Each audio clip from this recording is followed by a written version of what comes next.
And our last poet, our last poem, per se, for the slam, is Toronto's own Krystle Mullin.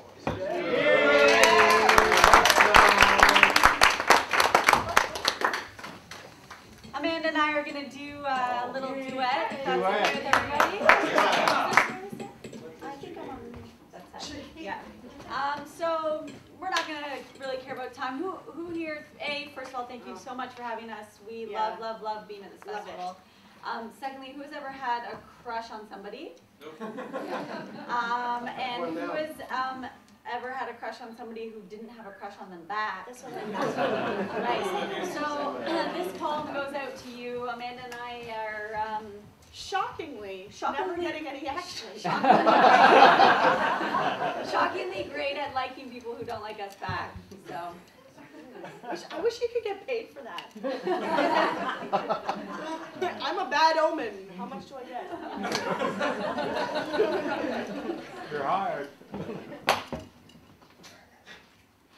Big things come in all packages, and love at first sight is no exception. One night, I sat in a literary living room reading familiar books with ears. One day, I drove up north in a humble Honda thinking about lakeside laziness and beer. I hadn't expected it, which is always the way it goes. I was concentrating on old friends. They wrapped themselves around the chrome legs of chairs. My feet on the ground. My heart in the air. Then you, dark horse in a bright room, standing tall and awkward as if you'd never worn stilts before. Richly sitting on the cottage couch, making the kitchen chairs feel poor.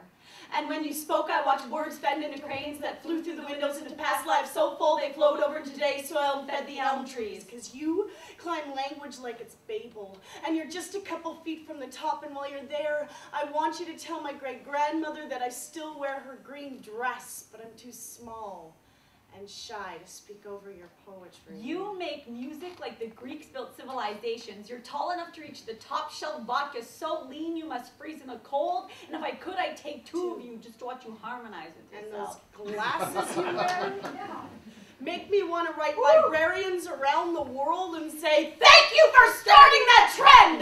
What I'm trying to say is that I like you. I'm crushing hard here. I was looking at you while the night died and the last few stilted goodbyes and see you in the mornings, while tired waitresses rolled their eyes and counted crinkled 20s at the few and far between. While loons lingered for some semblance of summer and the moon disappeared behind the clouds like it run out of kerosene. Looking at you, wishing I could remember how to say, don't go, but I couldn't. My teeth clattered like a typewriter. Nonsense about the weather and Henry Rollins. About sunny delight and greeting cards. In an effort to rush themselves to the point, but they never found it. The point being, what do you do anymore? Or the next day? The one after that.